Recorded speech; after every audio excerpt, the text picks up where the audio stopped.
네, 반갑습니다, 여러분들. 자, 이번 시간 우편 파트 제3강 되겠습니다. 이번 시간은 우리가 봐야 되는 것 배달기한부터 볼게요. 배달기한이라는 것은 우정사업본부가 약속한 우편물 배달에 걸리는 시간. 그래서 우리가 우리 우편관서와 계약을 통해서 우편물 송달을 의뢰를 했는데 이게 세워라 내워라 언제 도착할지 모른다면 그 제대로 된 서비스가 아니겠죠. 그래서 우정사업본부가 하나의 표준을 정해놓고 자, 우리 우편의 종류에 따라서 배달 기한을 정하고 그걸 공고를 했습니다. 그게 바로 여러분들 여기 나와 있는 배달 기한 표가 되겠고요. 자, 그래서 이 배달 기한과 관련해서는 자, 시험에 우리가 꽤 많이 나왔습니다. 그래서 특히 배달 기한은 여러분들 그 뒷부분에서 손해배상, 즉 지연에 따른 손해배상과 같이 연계가 되거든요. 그래서 지연에 따른 손해배상 공부할 때 다시 배달 기한 다시 언급을 드리겠지만 지금은 일단 우리 배달 기한에 대해서 좀 정리를 해볼게요. 자, 첫 번째 여러분들 보시면 통상 우편물 그리고 등기를 포함한다. 그러면 통상 우편물 같은 경우 등기 취급한 것이든 아니면 일반 통상 우편물이든 자, 접수한 다음 날로부터 3일 이내를 바로 배달 기한입니다. 물론 그 전에 도착하는 건 무방하겠죠. 어쨌든 접수한 다음 날로부터 3일 이내. 그러면 1일 날 우리가 우편물을 보냈다. 그러면 접수한 다음 날이 2일, 3일, 4일이 되겠죠. 그러면 4일까지는 배달을 해주겠다라는 그런 의미입니다. 자, 그리고 통상 우편물뿐만 아니라 등기 취급하지 않은 그냥 일반 소포 우편물에 대해서도요. 접수한 다음 날부터 3일 이내더라. 자, 요게 중요하니까 여러분들 잘 받으시기 바랍니다. 자, 그다음 이길 특급이라는 게 있는데요. 자, 이길 이길이라는 것은 말 그대로 다음 날이잖아요. 그래서 우리 뭐 통상 우편물이든 소포 우편물이든 다음 날까지 빨리 보내야 되는 경우 이길 특급을 이용할 수 있고요. 이길 특급이라는 것은 말 그대로 다음 날 24시까지 우리 되는 겁니다. 그래서 접수한 다음 날까지. 자, 일반 소포 우편물은 자, 접수한 다음 날부터 3일 이내였다면 자, 등기 소포 우편물 같은 경우는 접수한 다음 날까지다라는 것까지 기억을 해 주시기 바라고요.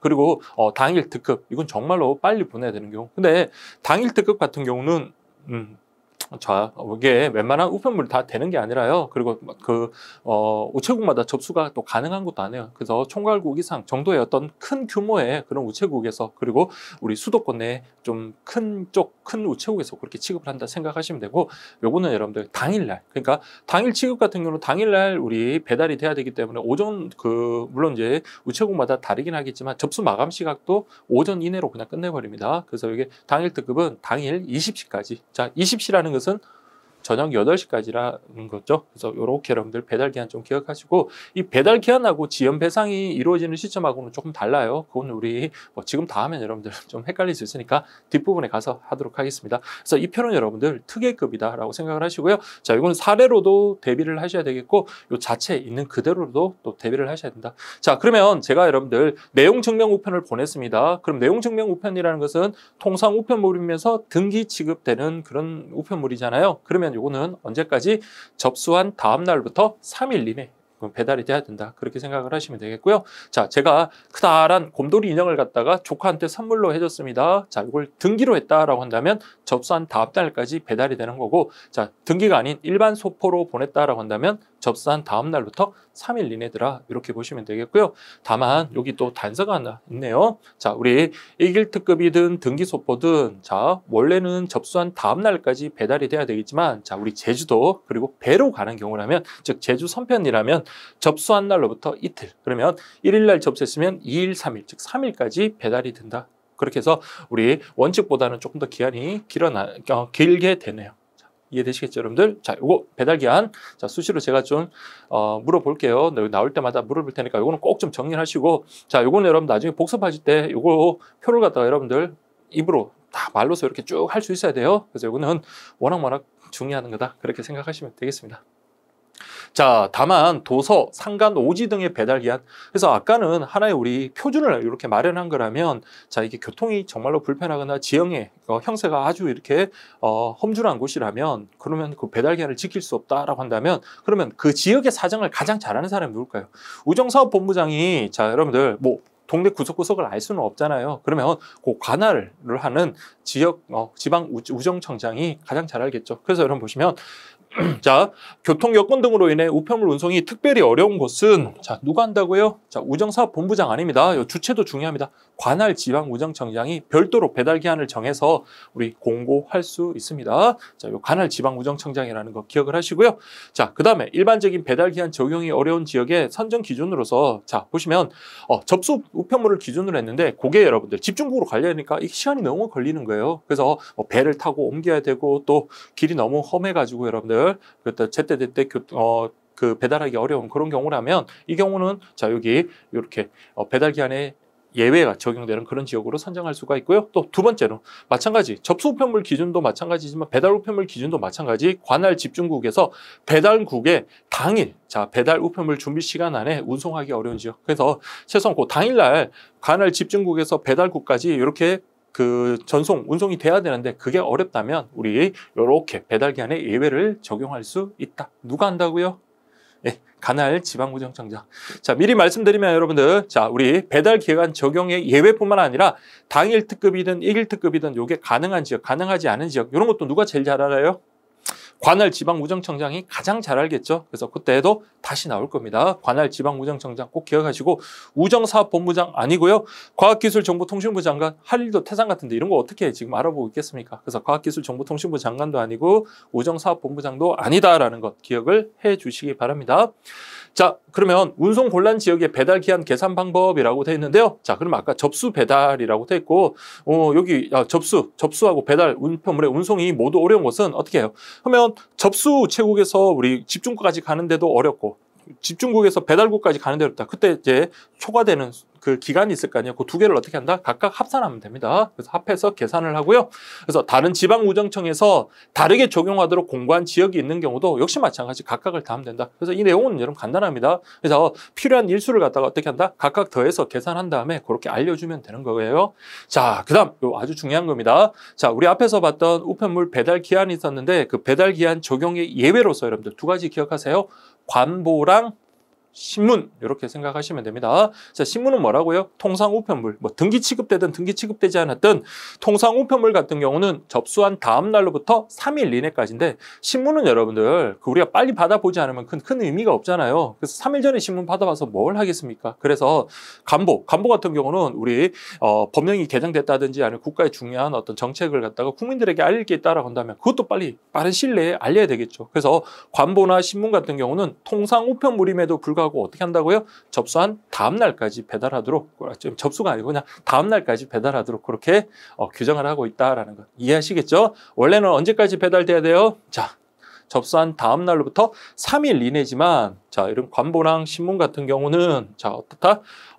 다음 날까지 배달하도록 그렇게 배달 기한 예외로서 규정을 하고 있더라. 이렇게 보시면 돼요. 자, 이때 신문은 무슨 신문일까요?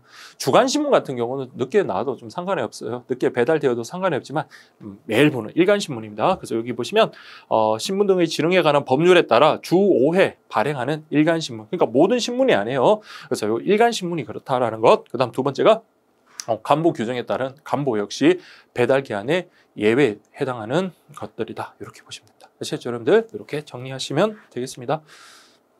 자, 그 다음 이제 우편 서비스 종류와 이용 조건에서 통상 우편물에 대해서 우리가 공부를 하겠습니다. 자, 통상 우편물이라고 하는 것은 우리 앞에서도 강의에서도 제가 언급해 드렸던 것처럼 세 가지 서신 등 의사 전달물 그리고 통화 그리고 소형 포장 우편물 과거에 여러분들 통화가 여러분들 시험에 한번 나온 적이 있습니다. 그래서 이게 세 가지 꼭 기억하세요. 서신 등의 의사 전달물 그리고 통화 그리고 소형 포장 우편물. 자, 우리 국가가 여러분들 송달을 독점하는 것은 통상 우편물을 독점한다 하면 안 돼요. 통상 우편물 중에서 뭐만 서신만 국가의 독점권이 송달 독점권이 인정된다. 그렇게 보시면 되겠고요.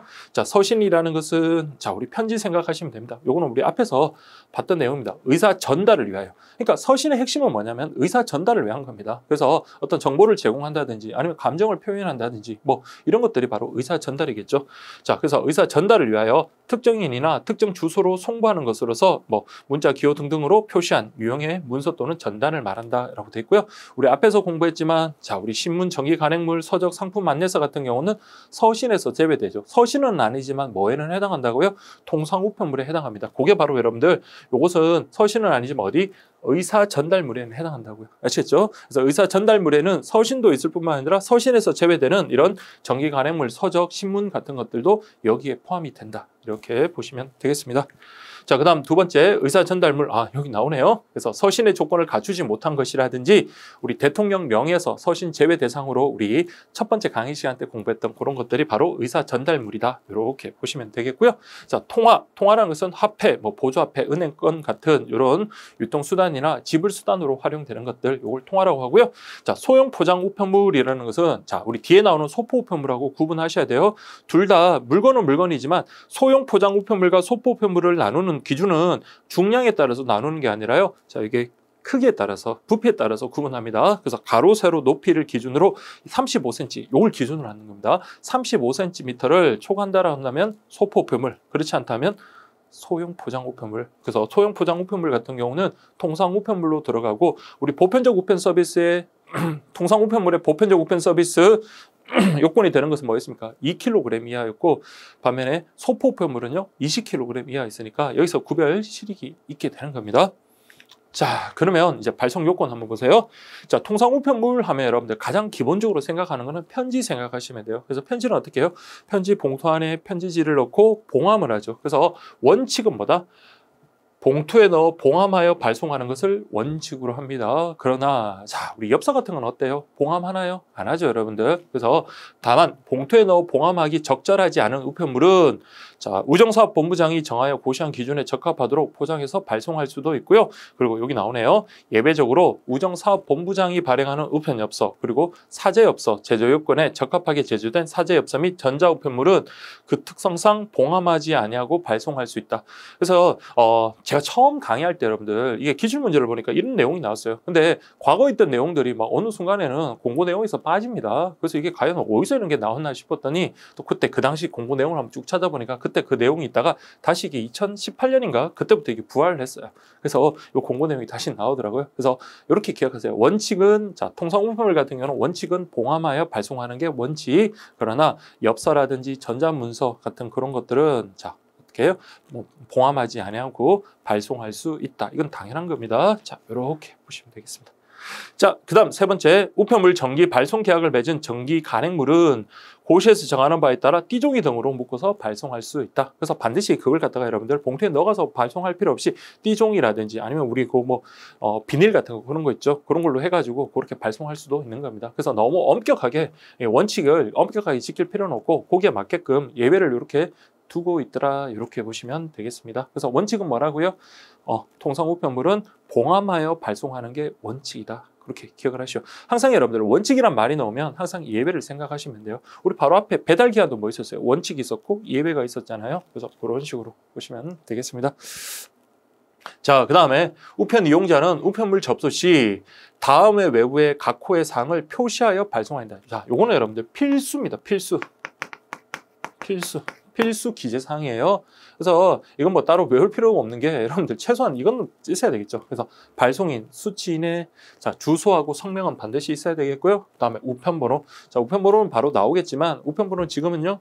우리 6자리라고 생각하시는 분들은 자, 우리 옛날 사람이고 지금은 5자리로 우리 변경된 지가 뭐 좀 4, 5년 됐죠. 그래서 이게 우편번호는 기재를 해야 된다. 자, 그다음에 우편 요금의 납부 표시. 그래서 뭐 우표를 붙여서 소인을 찍어도 되고 우표를 붙여도 되고 아니면 또 뭐 별납이랑 혼합 같은 경우는 그런 마크가 찍힌 그 인형이 있으면 되는 거죠. 그래서 요렇게 이런 것들 자 외울게요. 여러분들 반드시 봉투 표면에다가 외부에 이렇게 표시해서 발송해야 되는 건 뭐라고요?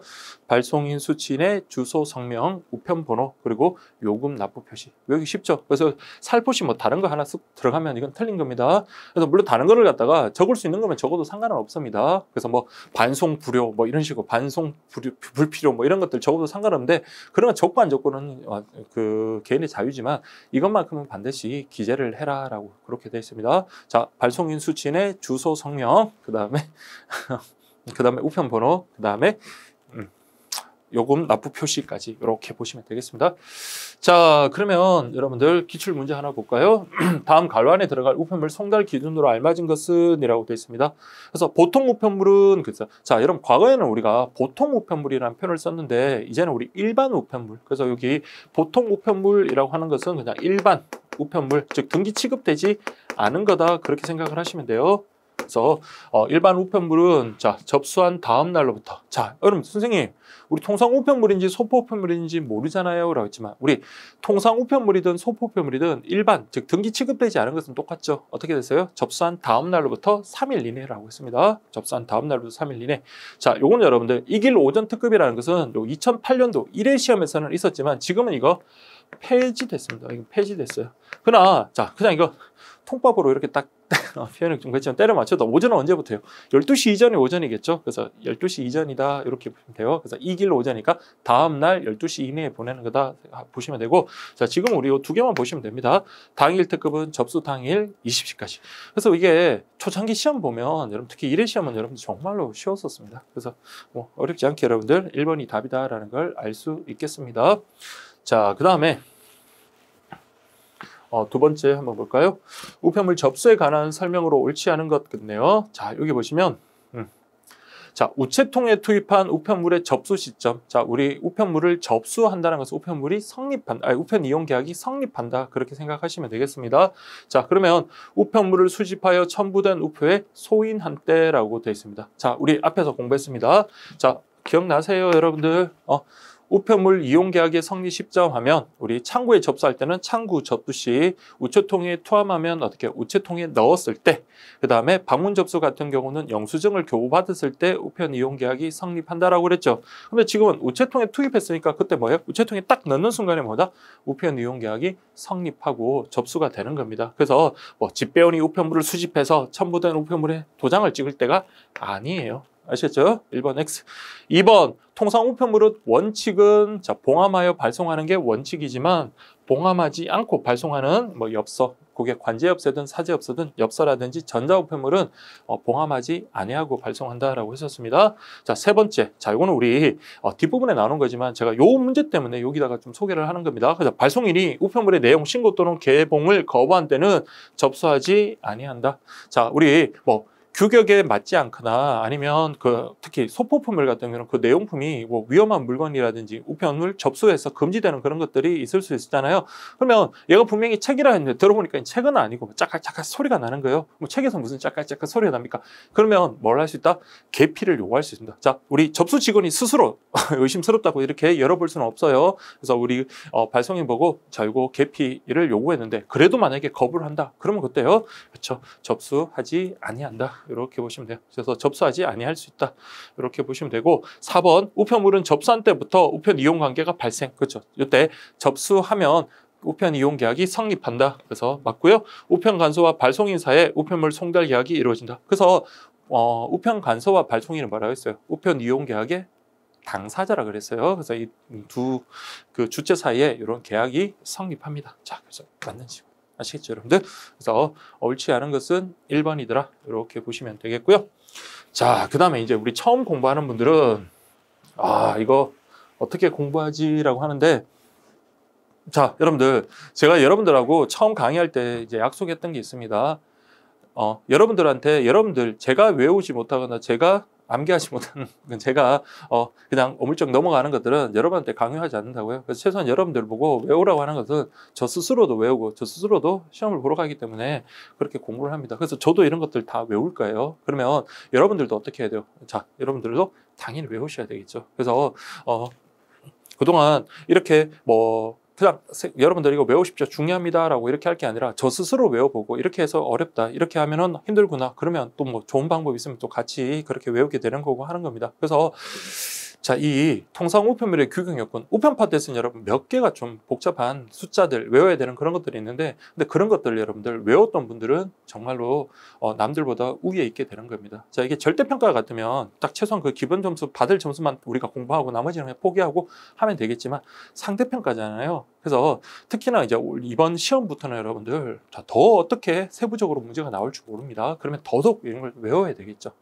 자, 그래서 여러분들 할 수 있다는 확신을 갖고 내가 조금 부족하다 그러면 남들보다 한 번 더 본다는 생각을 하십시오. 그래서 똑같이 공부해서 더 잘난 점수를 받는다라는 것은 이거는 뭐 죄송한 얘기지만 잘못된 식구죠. 그래서 남들보다 조금 더 노력을 해야겠다. 그리고 내가 좀 취약한 부분은 더 노력해야겠다. 그런 마인드를 갖고 하시기 바랍니다. 자, 그러면 여러분들 보세요.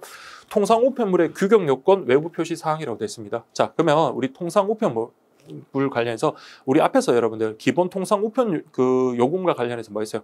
중량이 5g을 초과하고 25g 이하인 그 일반 요금이라 그랬잖아요. 자, 그게 여러분들 지금 보니까 380원 이렇게 되더라고요. 근데 그 규격을 갖다가 벗어나면 뭐 중량에 따라서 차등 요금이 이제 부과가 돼 버립니다. 그래서 일단 규격 요건에 맞아야 돼요. 그러면 그 규격 요건이 뭐냐? 우리 여기 나와 있는 이 내용입니다. 자, 이거 여러분들 2019년도에 상당히 어려운 문제가 하나 출제가 됐습니다. 근데 저는 운 좋게 맞췄어요. 시험장에서 이거 뭐 아이가 그거구나라고 맞출 수 있었던 게, 자, 그때는 이런 말들이 없었어요. 그때 그 당시 공부에는 위반 시 규격 외 취급에서 규격 외 요금을 적용하는 그런 말이 없어요. 즉 규격 외 취급이라는 것은 규격 외 요금이 부과된다라는 그 말입니다. 자, 왜냐하면 여기서 자, 규격 요건이라는 게 있고 권장 요건이 있습니다. 자, 권장 요건이라는 게 말 그대로 뭐예요? 자, 이게 구속력이 있는 건 아니지만 가급적이면 너 이렇게 해줬으면 좋겠다 그런 말입니다. 그러면 권장 요건에 어긋난다 하더라도 별도의 규격 외 요금이 부과되는 게 아닙니다. 그러나 규격 요건에 어긋난다면요, 규격 외 요금이 부과가 되는 거예요. 자, 그래서 특히 여러분들 중량, 크기 뭐 이런 것들은 좀 잘 봐두시고, 그리고 뒤에 나오는 권장 요건하고 구분을 하세요. 그래서 어느 게 권장 요건이고 어느 게 규격 요건인지. 자, 일단 기본적으로 첫 번째 보시면 봉투에 넣어 봉함하거나 포장하여 발송하는 우편물의 규격 요건 외부 표시라고 되어 있는데, 기본적으로 이거는 그냥 편지 봉투다 이렇게 생각하십시오. 편지 봉투. 그다음에 우리 뒤에 나오는 건 뭐예요? 엽서 생각하시면 돼요. 그래서 지금은 편지 봉투의 규격 요건이다. 자, 그러면 편지 봉투가 이렇게 있습니다. 뭐 보내는 사람, 받는 사람, 우리 뭐 요금 납부 표시하는 그런 자리가 있을 거고요. 자, 기본적으로 한번 보세요. 세로의 크기는, 자, 이거 봉투라고 한번 해볼게요. 봉투. 딱 정해진 건 아니지만 그 범위가 있습니다. 그래서 오차도 있고요. 그래서 보시면 90에서 130이다 이렇게 돼 있습니다. 90에서 130이다. 그래서 세로의 길이는 130. 그러면 세로가 너무 길다라고 하면 안 되겠죠. 뭐 배가 70이 되거나 180 되면 안 되는 거예요. 그리고 가로는요 140에서 235다 이렇게 돼 있습니다. 그래서 제가 이 수업할 때마다 우리 여성분들의 표준 신발 사이즈 235 생각을 하시면 되고요. 265 하면 안 됩니다. 그래서 시험에 265가 나왔으면 아, 이거 제가 낸 문제구나 그렇게 생각을 하시고 235 이렇게 보시면 되겠고요. 자, 이렇게. 근데 자, 엽서와 다르게 봉투는 안에 속지를 넣잖아요. 안에 내용물을 넣다 보니까 이게 너무 많은 걸 넣으면 불룩해집니다. 그래서 두께에도 제한이 있습니다. 그래서 그거는 외우세요. 0.16부터 5mm다. 0.16부터 5mm. 즉 누르지 않은 자연 상태에서 이렇게 딱 뒀을 때 0.16에서 5mm. 자, 요건 다 밀리미터로 이렇게 나타내는 겁니다. 그리고 모양은요. 직사각형. 그럼 제가 우편을 보냈어요. 그 우편을 보낸 게 삼각형 모양으로 보냈다라고 한다면 이건 뭡니까? 원형이나 삼각형이면 규격 요건에 위배되는 거다. 이렇게 보시면 됩니다. 자, 직사각 형태. 자, 이게 다 지금 뭐라고요? 규격 요건이라는 걸 기억하세요. 그래서 우리 크기, 모양, 그다음 무게. 자, 무게 같은 경우는 3g에서 50g이다. 이렇게 보십시오. 그래서 요거는 여러분들, 자, 무슨 우편물? 봉투에 넣는 우리 편지 봉투 생각하시면 됩니다. 자, 이렇게 보시면 되고요. 그다음 당연히 재질은 종이가 되겠고요. 다만 우리 뭐 통신비라든지 카드 같은 거 그런 거 받을 때 투명 봉투 이렇게 투명 창 이렇게 있는 거 보셨죠? 그런 경우는 예외가 될 수 있습니다. 그래서 창문 봉투의 경우는 다른 소재로 투명하게 창문을 제작할 수는 있고, 그러나 원칙은 종이 재질이어야 한다. 그렇게 보시면 되겠습니다. 자, 이거는 같이 한번 외워볼게요. 자, 그 다음에 아까 우리 반드시 기재해야 되는 게 우편 번호라 그랬죠. 그래서 우편 번호와 관련해서 이렇게 좀 살펴봐야 되는데, 자, 수취인 주소와 우편 번호를 정확히 기재해야 하며, 그래서 수취인 주소, 우편 번호 정확히 기재해야 되고, 일체 가려짐이나 겹침이 없이 또박또박 이렇게 해야 된다. 그래서 우리 여백 규격 관련해서는 보시면 상하 좌우 최소한 4mm 이상의 여백을 둬야지. 그래야지 여러분들 이게 겹치거나 그런 게 좀 방지가 되겠죠. 자, 그럼 보세요. 7회 공백 공간 밖 주소 성명 등 기재사항보다 아래쪽 및 수취인 기재 영역 좌우 너비 안쪽의 범위에 위치한다라고 되어 있습니다. 자, 그래서 이게 수취인 그 관련해서 우편 번호는 이렇게 5개. 받는 사람 뭐 주소, 성명 이렇게 있으면 우편번호 이렇게 5개짜리를 이렇게 기재를 하는데요. 자, 여기 보시면 그 7의 공백 공간이라고 있습니다. 이게 기계 처리를 위해서는 우편 그 봉투 같은 데나 엽서 같은 데 그 일종의 공백 공간이 있어야 되거든요. 그래서 그 공백 공간 바깥에다 기재를 하고요. 주소 성명 등 기재 사항보다는 아래쪽, 그러니까 주소 성명보다 아래쪽 아래쪽. 그래서 위쪽에다가 하는 게 아니라 아래쪽. 그래서 요거 공간 밖 그리고 아래쪽에 그다음에 수치인 기재 영역 좌우 너비 안쪽의 범위 안에서 이렇게 해라. 그래서 요 수치인 이렇게 쓰는 그 안쪽 요 범위 안에서 이렇게 쓰지 바깥에 이렇게 툭 튀어나와서 이렇게 오픈 범위를 쓰지 말라라는 그런 말입니다. 자, 이렇게 보세요. 자, 이제는 진짜 하나하나 꼼꼼하게 봐야 됩니다, 여러분들. 기존의 강의보다도 훨씬 더 자세히 그렇게 봐야 돼요. 자, 그 다음에 해당 영역에는 우편 번호 외에 다른 사항 기재하는 것은 불가능하고요. 자, 그리고 5칸으로 구성해라. 자, 요게 여러분들 이번 그 공고에서 이렇게 바뀐 부분입니다. 즉, 무슨 말이냐면 과거 여러분들 기억나실까요? 우리가 우편 그 봉투를 사면 이렇게 돼 있었습니다. 우편번호 기재란이 예전에는 6자리다 보니까 이렇게 돼요. 그럼 이렇게 찍힌 거 이거 그러면 더 이상 사용하지 못하고 폐기해야 되느냐? 그러면 안 되겠죠. 여러분 엄연히 돈 주고 산 거고 이걸 그냥 적절히 사용할 수 있다면 사용하게끔 해야 되겠죠. 그러면 지금 만약에 우편번호가 03012다 그러면 어떻게 한다고요? 왼쪽에서부터 이렇게 쭉 03012 딱 쓰고 마지막 6번째 칸을 비워두면 됩니다. 자, 그럼 보세요. 단 6자리 우편번호 작성란이 인쇄된 그 과거 그 봉투를 이용한 통상 우편물은 숫자를 어디서부터? 왼쪽 칸부터 하나씩 차례대로 기입하고 마지막 칸은 어떻게 해요? 공란으로 비워두면 된다. 즉 사용 못한다 하면 안 돼요, 여러분들. 그래서 이렇게 해서 사용을 하면 된다. 자, 그래서 우리 우편 번호란은 어떻게 해요? 5자리 그리고 그 수치인 거기 쓰는 고란 그 폭 범위 내에서 이렇게 쓰도록 하고요. 수치인의 주소와 성명 아래쪽에 그렇게 쓰도록 한다라는 거 이런 것들만 좀 기억을 하시면 될 것 같습니다.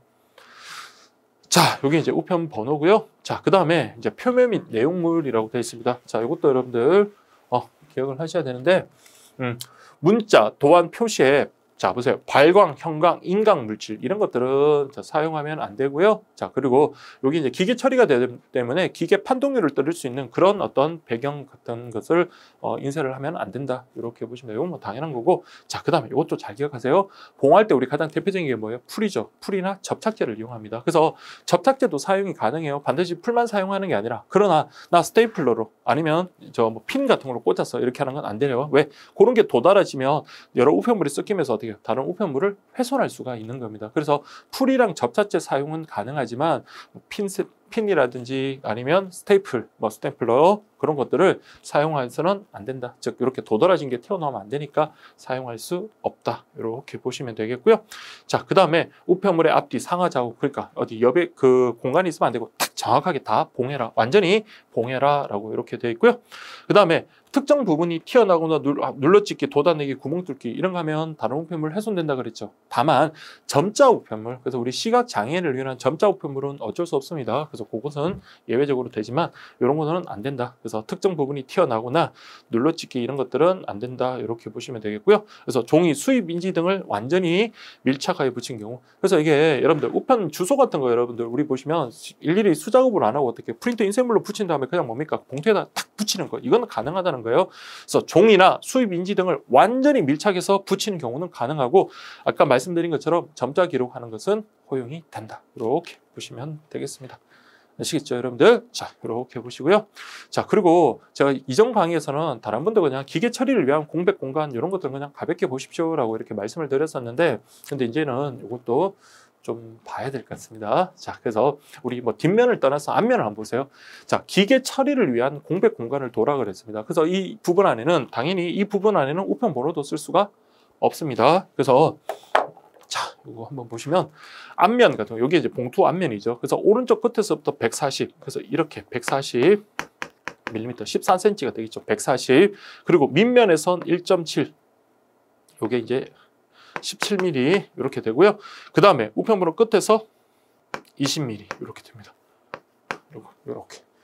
그래서 이번에 제가 OX 교재 작업을 하면서 이 그림을 이제 하나 막 처음에 이제 조카한테 부탁해서 이 그림 좀 그려주면 안 되겠냐라고 하면서 부탁을 했는데 조카가 친구하고 숙제해야 된다고 해서 거절을 당했는데 어쨌든 요 그림도 하나 넣어뒀으면 여러분 이렇게 생각하세요. 그래서 기계 처리를 위한 공간에서 최소한 요 부분만큼은 자 여기 그림이 자 이렇게 좀 할까요? 다시 하나 그리겠습니다. 이게 봉투가 이렇게 있으면 우리가 우편 번호를 이렇게 쓰면은 최소한 요 공간 정도는 남겨놔라 이 말입니다. 즉 여기서 여기까지는 뭐라고요? 여기서 여기까지는 140mm. 그다음에 요 우편 번호 끝자리부터 요 마지막까지는 17mm. 그다음에 요 끝에서 봉투 끝에서부터 마지막 여기는 20mm. 요거는 자 뭘 위해서 기계 처리를 위한 공간으로 이 부분은 남겨둬라 이 말입니다. 자, 그래서 이 숫자도 좀 알아두십시오. 그래서 140, 17, 20 이렇게 이 위치 아시겠죠?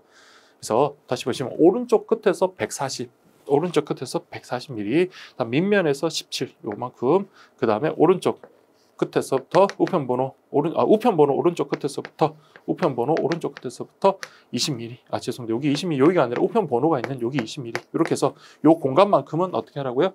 남겨둬라. 이렇게 보시면 됩니다. 그래서 우편번호 오른쪽 끝에서부터 20mm. 오른쪽 끝에서 이렇게 이렇게 되죠. 우편번호 오른쪽 끝에서부터 20mm. 이렇게 보시면 되겠습니다. 저도 이건 뭐 실무적으로 제가 다뤄보질 않아서 정확하게 이렇게 인지를 못했는데, 자, 일단 기본적으로 오른쪽 끝에서 140, 밑에서부터 17, 그리고 우편번호 끝에서부터 이렇게 20 이렇게 되는 겁니다. 이게 맞는 거예요. 이렇게 해서 여러분들 정리하시면 되겠고요. 뒷면도 뭐 이렇게 왼쪽 끝에서부터 140, 밑면에서 17. 뒷면은 우편번호를 쓰지 않으니까 이건 필요가 없겠죠. 그래서 두 개만 이렇게 충족하면 된다. 이렇게 보시면 돼요. 자, 그래서 우리 방금 봤던 우편 봉투를 정확하게 아시면요, 엽서는 그 우편 봉투와 차이 나는 것만 잘 체크하시고 같은 것은 그냥 뭐 확인만 하면 되겠죠. 자, 그래서 이렇게 여러분들 정리를 하시면 됩니다. 자, 그러면 이제 두 번째 한번 볼까요? 자, 우정사업본부에서 발행하는 엽서입니다. 엽서의 규격 요건으로서 역시 마찬가지 이 규격 요건에 위배가 되면 규격 외 요금이 적용이 되겠다. 자, 가장 큰 차이는 자, 봉투하고 엽서하고 가장 큰 차이는 여러분들 일단 부피하고 중량입니다. 자, 크기하고 중량. 자, 크기는 여러분 뭐라고 됐어요? 90부터 120mm. 자, 여기 보시면 90부터 120.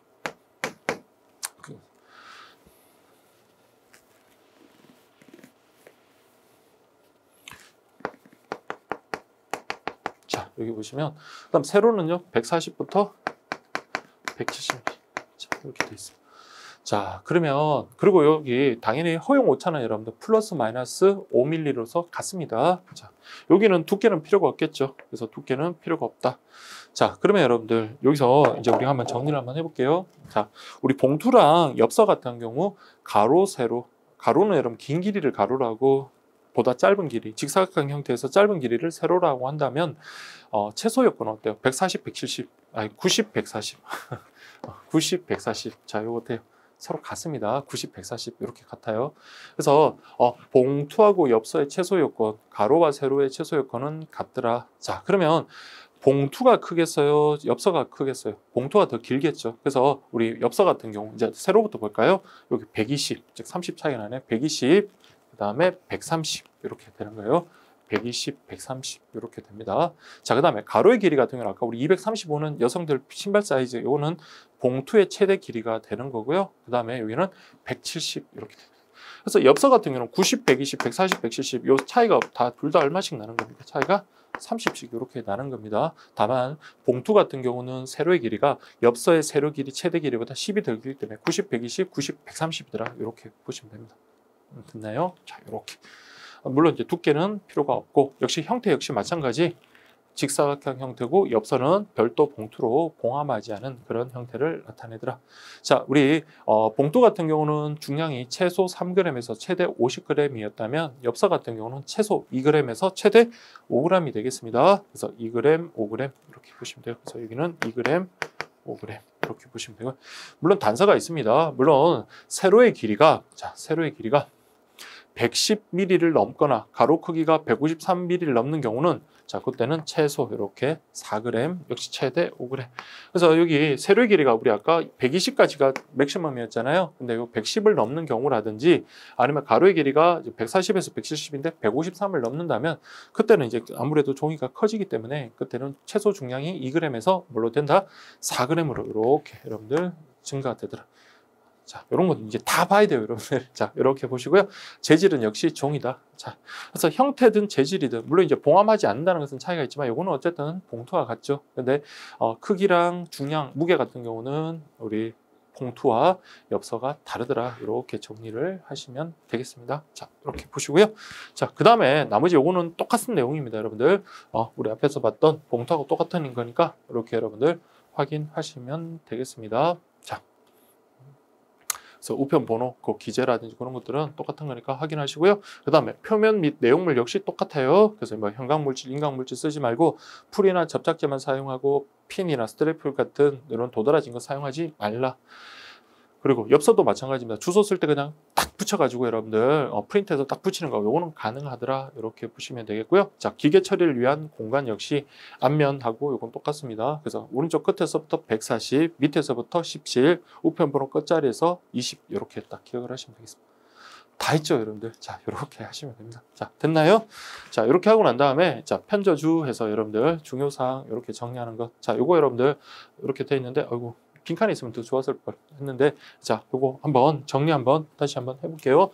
보지 말고 자, 여러분들도 그 연습장이나 이런 데 한번 딱 한번 하고 외우고 한번 가보세요. 어차피 여러분 까먹어요. 여러분들 뭐 한 1, 2주 지나면 당연히 까먹는데 한번 암기하고 까먹는 거랑 아예 안 본 거랑은 차이가 납니다. 자, 까먹으면 또 보고 또 보고 그리고 나중에 보면 확실히 기억이 납니다. 자, 그래서 여러분들 우리 어떻게 할까요? 이렇게 그냥 봉투, 엽서 이렇게 딱 잡아놓고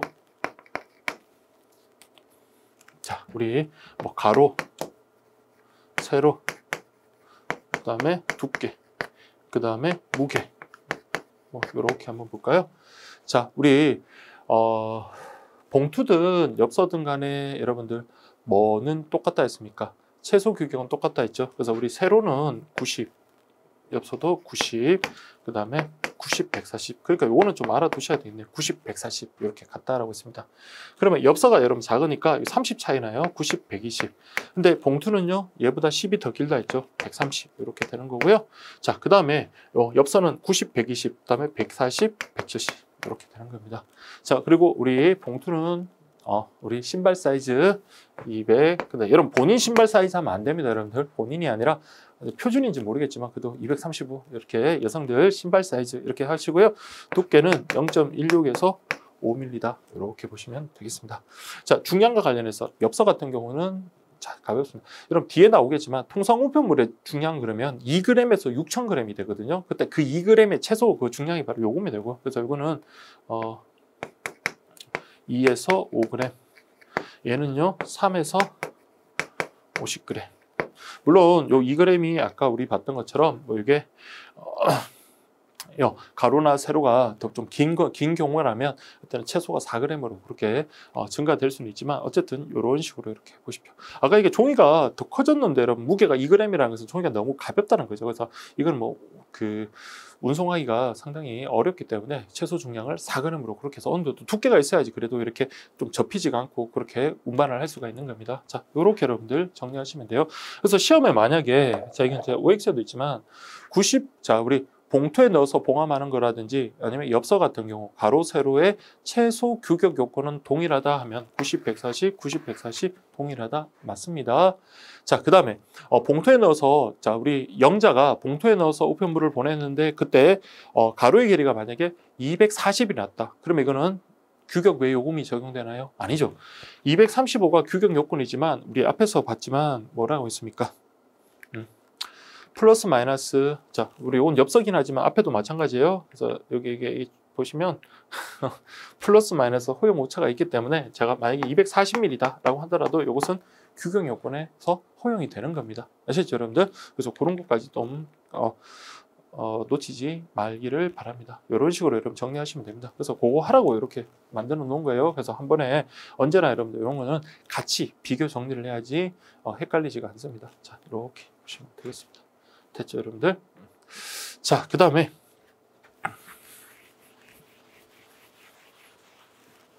자, 사제하는 우편엽서라고 되어 있습니다. 그래서 우리 우정사업본부에서 발행하는 그런 우편엽서 말고요. 우리 개인적으로 만든 우편엽서도 사용이 가능합니다. 다만 우정사업본부에서 발행하는 우편엽서에 아까 우리 방금 봤던 그 엽서의 규격 요건이라든지 외부 표시 기록, 뭐 외부 표시 기록해야 되는 거, 발송인 수치니 주소, 우편 번호 이런 것들, 성명, 우편 요금 표시 같은 거 그런 것들은 반드시 이렇게 기재를 해야 되겠죠. 자, 그러면 50g까지 규격 외 엽서는 그러니까 규격 요건을 충족하지 못하는 그런 엽서는 자, 이거 400원 요게 적용이 된다. 이렇게 보시면 됩니다.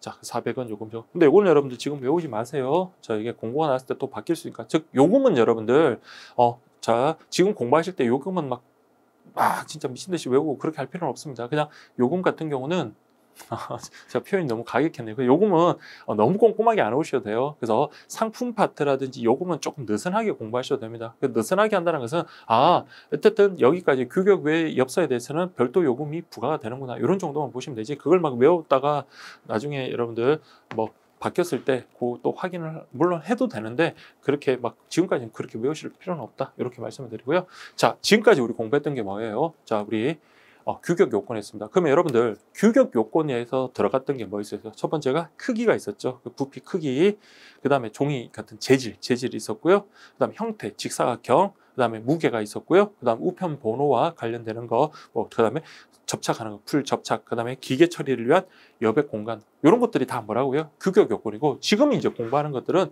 규격 요건이 아니라 권장 요건입니다. 자, 그래서 이거 보세요. 제가 이렇게 써놨습니다. 위에 규격 외 요금이 적용되는 것과 구별할 것. 말 그대로 권장 요건이기 때문에 이거 위반하더라도 규격 외 요금을 적용하거나 접수 거부하는 그런 건 아니라는 겁니다. 아시겠죠, 여러분들? 자, 이렇게. 자, 또 요거 여러분들 권장 요건과 관련해서도 좀 보세요. 하나하나 좀 이런 수치 같은 것도 좀 보셔야 됩니다. 힘들더라도 보셔야 돼요. 자, 색상은 뭐라고요? 규격 요건이 아니라 권장 요건입니다. 70% 이상의 반사율을 가진 가급적이면 어떻게 해라? 흰색이나 밝은색을 사용해라. 근데 제가 어릴 때 사촌들한테 크리스마스 카드 보낼 때 봉투가 연두색이기도 하고 빨간색이기도 했습니다. 근데 그거 접수 거부되거나 규격 외 요금 적용되던가요? 아니었죠. 그렇죠? 그러니까 말 그대로 권장 요건이래요. 그래서 반사율이 최소한 70% 이상이 되는 흰색이나 밝은색 그거 사용해라, 이렇게 보시면 되겠고요. 그다음에 재질. 자, 재질은 여러분들 우리 A4 용지 구매해 보신 분 아실 거예요. 어떤 거는 70g per 제곱미터고 어떤 건 75, 어떤 거는 80, 두께를 생각하시면 돼요. 그러니까 나는 좀 복사 용지에 좀 안 걸리고 좀 두꺼운 종이를 원하면 80g짜리를 쓰는데 그게 아니라 저렴한 거면 된다. 그럼 70g짜리를 쓰면 됩니다. 그래서 여기도 그 제일 저렴한 70g 요거 이상이면 돼요. 그래서 재질은 70g per 제곱미터 이상이면 되고요. 자, 그 다음에 요것도 여러분 한번 잘 보세요. 자, 우리 봉투의 재질이 여러분들 훤히 안에 들여다 보이는 거는, 자, 예외적으로 창문형 봉투 말고는 그러면 안 되겠죠. 안이 비치면 안 됩니다. 그래서 자, 투명도가 아니라 불투명도예요. 그래서 불투명도가 최소 75% 이상이 돼야 된다. 그래서 불투명도가 75% 이상, 투명도가 아니에요. 불투명도가 75%, 즉 안이 훤히 들여다 보여서는 아니 된다. 그러나 창 봉투 같은 경우는 오히려 안이 훤히 들여다 보여야 되겠죠. 그렇기 때문에 이때는 불투명도가 20% 이하다, 이렇게 되는 겁니다. 그래서 일반 봉투는 불투명도가 75% 이상, 창 봉투 같은 경우는 불투명도가 20% 이하다. 그리고 이상이다 이하다 순서를 바뀌면 안 됩니다, 여러분들. 아시겠죠? 또 투명도도 불투명도인지 요거랑 구분하셔야 돼요. 그래서 일반 봉투 불투명도 75% 이상, 창 봉투 같은 경우는 20%, 불투명도가 20% 이하다, 이렇게 딱 정리하시면 되겠습니다. 알겠죠? 이렇게 요건 다 권장 요건이다. 자, 그 다음에 정해진 위치에 우표를 붙이거나 우편 요금 납부 표시를 해야 되는데, 그래서 우표를 붙이긴 붙였는데 아주 좀 다른 곳에 이렇게 옆에 이렇게 딱 붙였다 하더라도 이것은 규격 외 요금이 적용되는 건 아니고요. 자, 이거는 뭐라고요? 권장 요건으로서 기출에 나왔던 겁니다. 그래서 우리 정해진 위치에 우표를 표시하거나 정해진 위치에 납부를 표시해야 된다. 이것도 무슨 요건? 권장 요건. 그러면 우리 규격 요건만 여러분 머릿속에 딱 박으면 돼요. 자, 제가 지나가다가 여러분 툭 칩니다. 규격 요건은 뭐예요? 라고 한다면 아까 우리 크기, 중량, 크기, 중량, 또 뭐였습니까? 종이 재질, 형태, 우편 요금, 우편 번호, 그 다음에 그 기계 처리를 위한 여백 공간이라든지 그런 것도 딱 떠오르셔야 돼요. 그거 말고는 다 뭐다? 권장 요건이다. 그렇게 보시면 됩니다. 자, 그 다음에 네 번째 보세요. 봉투 뒷면이나 우편 엽서 기재란 띠종이 앞면의 윗부분과 2분의 1, 앞면 윗부분의 2분의 1, 앞면의 윗부분의 2분의 1과 뒷면 전체 등 허락된 공간에만 원하는 사항을 표시할 수 있다. 그래서 아까 말씀드린 대로 앞부분에다가 그냥 뭐 어떤 말을 썼다 하더라도 이것은 규격 요건에 어긋나는 건 아니에요. 다만 그런 건 가급적이면 쓰지 말라라는 그런 말입니다. 자, 그래서 봉투 뒷면이라든지 우편 엽서 기재란, 원래는 이쪽에만 이런 내용들을 쓸 수가 있는데 그게 아니라 봉투 앞면에 썼다든지 아니면 우편 엽서 기재란이 그런 쪽에다가 어떤 문구를 썼다 하더라도 이것은 권장 요건에 위배되는 거다. 그리고 우리 띠종이, 그래서 우리 신문 같은 경우 보면 이렇게 띠종이들을 많이 사용하잖아요. 그래서 신문이 이렇게 있으면 띠종이 이렇게 묶어가지고 배달을 합니다. 띠종이 같은 경우 앞면의 윗부분의 2분의 1, 앞면의 윗부분의 2분의 1과 그 다음에 뒷면 전체 등 즉 허락된 공간에만 표시할 수 있다. 그리고 우편물 뒷면, 우편 엽서 허락된 부분에는 광고도 기재할 수 있다. 자, 이 광고 기재하는 것도 가능합니다. 자, 우리 우편물의 뒷면 그리고 엽서 같은 경우는 허락된 부분이라면 광고 기재도 가능하다. 이렇게 보시면 되겠고요. 그 다음에 우편 엽서의 경우는 평판으로 인쇄를 하지만 다만 사제 엽서 같은 경우는 그냥 예배다 이렇게 그냥 정도만 보시면 됩니다. 그래서 이런 것들이 다 뭐라고요? 건장 요건이다라는 것 이렇게 보십시오. 그래서 우리 종이 그 관련해서 반사율 밝은색, 흰색 그 생각을 하시면 되겠고요. 재질은 최소한 70g 그리고 불투명도 생각을 하시고 정해진 위치에 요금 표시, 요금 납부 표시 이렇게 우표 붙이거나 요금 납부 표시 해라. 그 다음에 허락된 공간에만 기재를 하고 광고도 가능하고요. 그 다음 평판으로 인쇄를 하되 다만 사제 엽서는 예외다 이렇게 보시면 되겠고요. 자, 그 다음 자, 전기 간행물 등을 묶어서 이렇게 발송하는 띠종이의 요건 관련해서 이것도 하나의 건장 요건이네요. 그래서 띠종이의 크기 같은 경우 보시면 자, 신문 형태의 전기 간행물 같은 경우는 세로, 가로 이런 식의 어떤 요건이 있고요. 다른 형태의 전기 간행물 같은 경우는 최소한 우편물을 전부 덮어라. 그러니까 신문은 전부 덮을 필요 없지만 나머지 뭐 전기 간행물, 다른 형태의 전기 간행물 같은 경우는 이걸 전부 덮어라. 이걸 이렇게 구분만 하십시오. 이건 구체적인 수치까지는 알 필요 없을 것 같아요. 그래서 이렇게 부분만 하십시오. 그래서 신문은 요 형태 규격에 맞게끔 하고 요런 규격에 맞게끔 하고 그 다음에 다른 형태 같은 경우는 전부 덮는 형태로 해라. 요게 이제 권장 요건입니다. 자, 그 밖에 이제 사항들 한번 볼까요? 우편물 아랫부분을 고정하여 움직이지 않게 밀착을 시키고 신문 형태의 경우는 발송인 주소, 성명, 우편번호는 어디다가 앞면이 아니라 뒷면에 기재합니다. 자, 신문 형태는 자, 발송인의 주소, 성명, 우편번호 어디다가 뒷면에 기재해라. 아시겠죠? 발송인의 주소, 성명, 우편번호는 뒷면 기재 이렇게 하시고요. 그 다음에 신문 형태가 아닌 전기 간행물 크기가 자 A4 이하인 경우는 우편물 원형 그대로 띠종이를 사용할 수 있지만 만약에 접어둔 상태가 편편하고 균일한 것은 접어서 발송이 가능하다. 뭐 이런 것들. 그래서 이런 내용들은 우리가 뭐 이렇게 공부할 수밖에 없죠. 그래서 이렇게 보시면 되겠습니다. 그래서 이게 건장 요건으로서 이런 내용들이 있으니까 그렇게 확인하시고요. 그래서 어쨌든 신문 관련하면 띠종이 생각하시고요.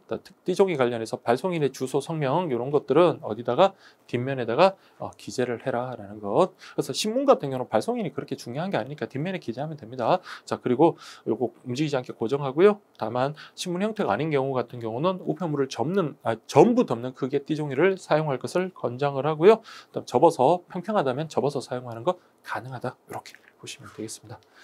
자, 그 다음에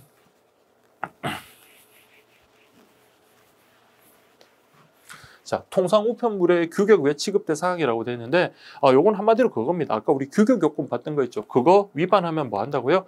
규격 외 취급을 함으로써 규격 외 요금이 적용된다. 그렇게 보시면 돼요. 그래서 이것 때문이라도 어떻게 해요? 규격 요건과 권장 요건은 반드시 구분해야 되겠죠. 그래서 우리 뒷부분에 그 기출 나왔던 거고 확인하면 될 겁니다. 자, 그 다음 볼까요? 우편물 외부 표시 사항, 외부 기재 사항이라고 되어 있는데요. 자, 우편 번호는 우편물 구분을 편리하게 할 수 있도록 만든 일종의 코드로서 문자로 기재된 수치 내 주소 정보를 일정 기준에 따라 자, 숫자로 변환한 거다. 물론 저도 우리 집 우편 번호를 잘 모릅니다. 그렇지만 어쨌든 여러분들 거주하고 계시는 그 주소지 그 우편 번호가 있을 거 아니에요. 그래서 그거 관련해서 지금은 몇 자리다? 5자리다. 자, 이렇게 보시면 되고요.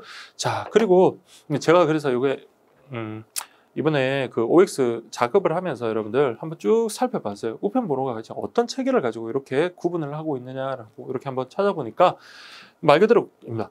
우편 번호는 국가 기초구역 도입에 따라 자, 이거 보세요. 뭐를 경계한다고요? 지형 지물을 경계로 이렇게 이 표현 좀 기억을 하십시오. 그래서 행정구역 그게 아니라 지형 지물을 경계로 해가지고 설정한 5자리 국가 기초구역 번호로 구성한다. 그래서 지금은 6자리가 아니라 5자리다. 그렇게 보시면 되겠습니다. 아시겠죠, 여러분들? 자, 이렇게 보세요. 그래서 이제 우편 번호 관련해서는 우리가 5자리. 여러분 이렇게 보세요.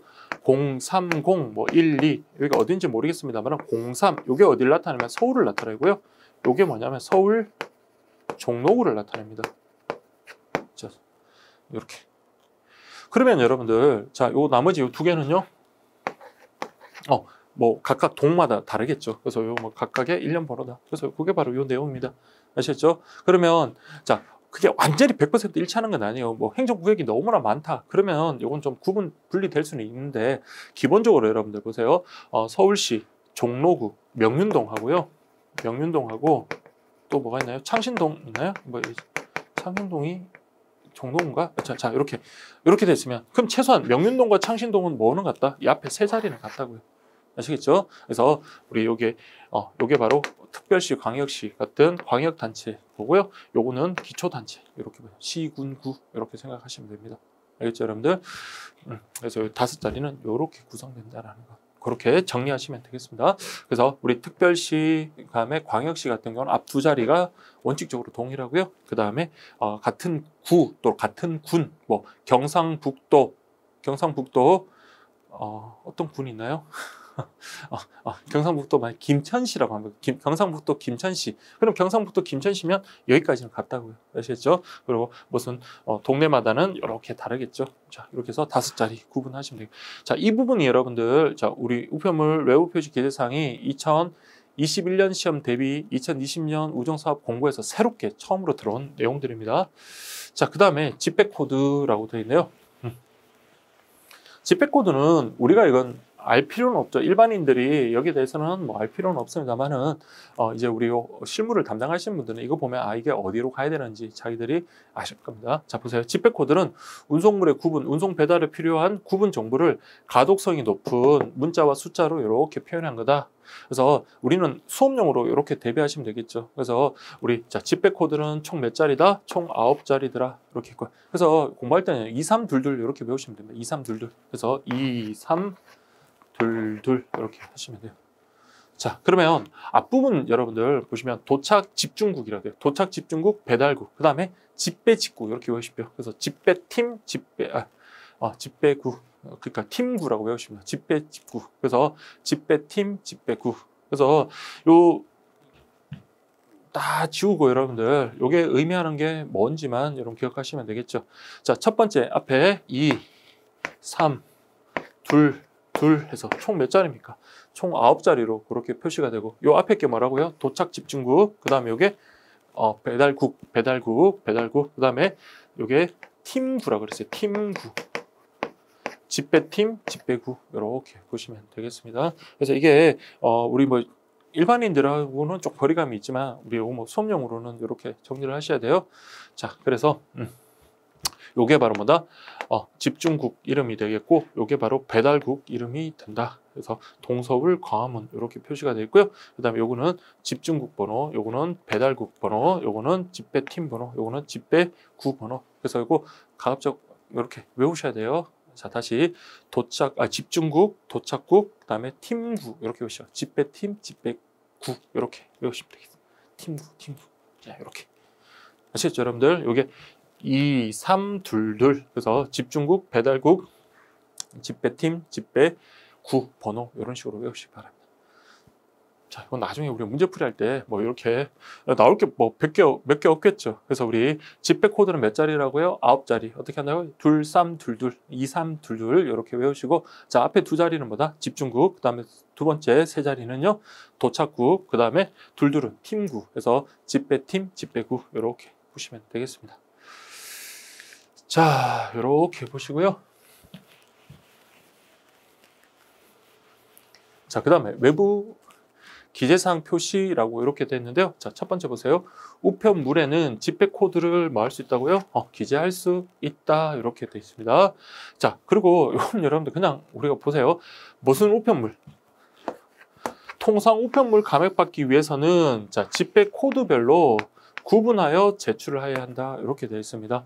자, 그래서 이거 분류하는 것도 일이잖아요. 근데 우리 뭐 일반인들은 뭐 이런 통상 우편물이라도 다량으로 보내는 일이 그렇게 많지는 않지만 통상 우편물, 자, 이런 봉투 우리 된 그 뭐 고지서 같은 이런 것들을 많이 보내야 되는 다량으로 보내는 경우는 자, 이거 그냥 감액 받으려면 어떻게 하라고요? 이렇게 집배 코드별로 구분해서 하면 우리 우체국 계시는 분들 일손이 많이 줄겠죠. 그렇기 때문에 그때는 감액을 해주겠다 이렇게 보시면 돼요. 그래서 이거는 이렇게 보세요. 두 가지 그냥 외우십시오. 우편물에는 뭐다? 집배 코드를 기재할 수 있고요. 되겠죠? 그리고 통상 우편물입니다. 소포 우편물이 아니라 통상 우편물에 대해서 감액을 받기 위해서는 어떻게 한다? 집회 코드별로 이렇게 구분해서 제출해야 된다. 그렇게 보시면 되겠습니다. 자, 이렇게 보시고요. 자, 그 다음에 우편물의 외부 표시 금지 사항이다 라고 되어 있네요.